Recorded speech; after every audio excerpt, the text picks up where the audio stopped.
Docteur, pourquoi le rôle de l'aidant est-il si crucial? L'aidant est un être irremplaçable. Absolument tout repose sur lui, ou plutôt sur elle, car l'aidant est généralement l'épouse, dans 2 cas sur 3. Elle est âgée en moyenne de 68 ans. Parfois, c'est l'époux, soutenu dans le meilleur des cas par ses enfants. L'aidant doit veiller jour après jour au bien-être et à la sécurité de son proche malade d'Alzheimer, notamment lorsque la maladie évolue regrettablement.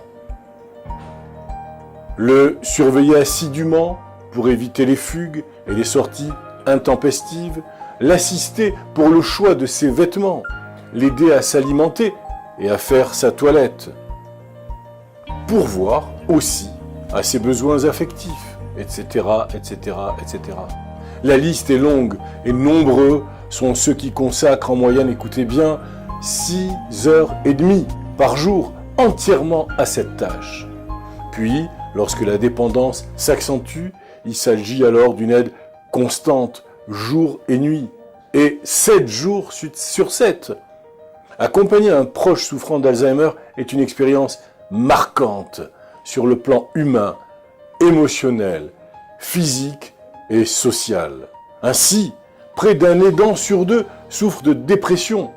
9 sur 10 se disent déprimés, épuisés et avec un retentissement certain sur leur propre santé, comme en témoigne l'usage accru d'antidépresseurs, le report de soins pour eux-mêmes par manque de temps et plus grave encore, une surmortalité chez les aidants Alzheimer, puisque plus de 40% des aidants familiaux tombent malades ou décèdent avant la personne atteinte d'Alzheimer.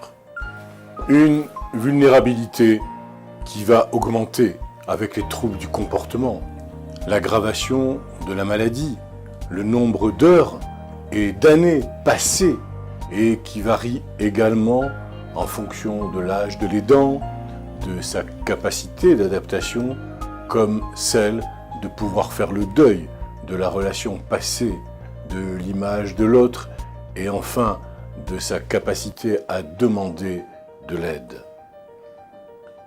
Tous souffrent ou ont souffert de ce sentiment d'impuissance, de culpabilité, mais également du poids du regard des autres, du manque de reconnaissance et d'entraide.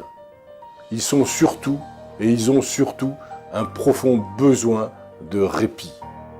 C'est bien évidemment tout l'enjeu des formations spéciales aidants qui sont délivrées par la Fondation Alzheimer, qui sont dispensées gratuitement par cette association France Alzheimer qui fait un travail extraordinaire.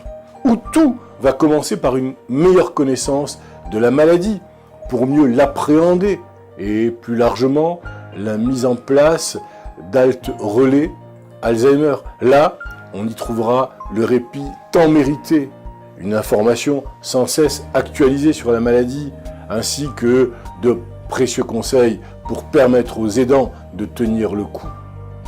Voici en substance les attitudes qu'il convient d'adopter face à un proche Alzheimer et celles, bien sûr, qu'il vaut mieux éviter.